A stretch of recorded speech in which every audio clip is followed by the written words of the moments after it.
Faire se déplacer un robot dans une foule, ça implique de le faire se déplacer à très faible distance des humains. Il y a donc un risque de collision inhérent au déplacement du robot dans la foule. Ce risque, on ne peut pas le ramener à zéro. On peut le diminuer, et c'est l'objet du projet CloudBot, en développant des techniques adaptées de navigation de robots dans la foule, qui consistent en particulier à bien capter ce que fait la foule et à prédire pour adapter le mouvement du robot par rapport aux humains à proximité. Ce risque, on ne peut pas le ramener à zéro, mais il est très important de l'évaluer. Et l'évaluer, ça va nous permettre de mettre en regard la tâche du robot, l'importance qu'il soit présent dans cette foule et le risque pris par cette navigation. Donc le projet CloudBot porte aussi sur le développement des méthodes d'évaluation des risques liés à des navigations de robots dans la foule.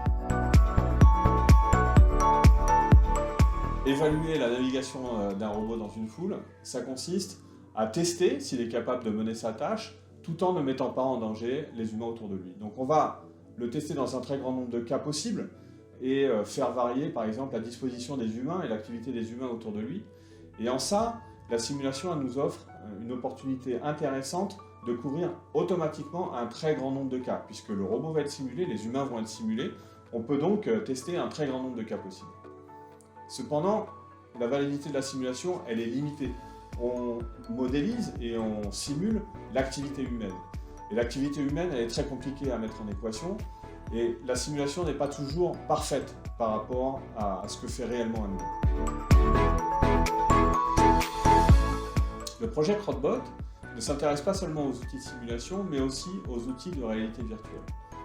La réalité virtuelle, elle nous permet d'immerger un robot ou un humain dans cette simulation, lui faire percevoir cette simulation et observer ses réactions réelles à ce qu'il croit percevoir. Et ça, c'est très intéressant parce qu'au lieu de simuler les actions du robot ou la perception du robot, on observe la réponse réelle de ce robot. C'est vrai aussi quand on immerge un humain.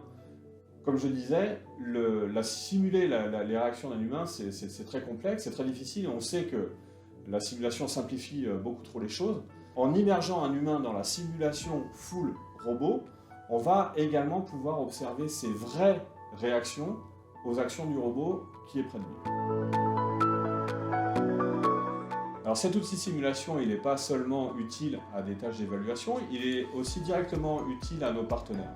Beaucoup de méthodes qui consistent à percevoir la foule autour du robot ou à naviguer dedans vont reposer sur des approches par apprentissage profond, concept très gourmand en données pour apprendre au robot à mener ses tâches de navigation et de perception. La simulation, elle peut nous servir également à générer ces jeux de données de manière synthétique. On peut utiliser la simulation comme un banc d'essai pour tester de nouvelles techniques de navigation et les comparer aux autres. On a l'idée d'ailleurs dans le projet d'organiser le Challenge CloudBot qui va consister chaque année à organiser une compétition entre différentes équipes internationales pour évaluer et comparer leurs techniques de navigation.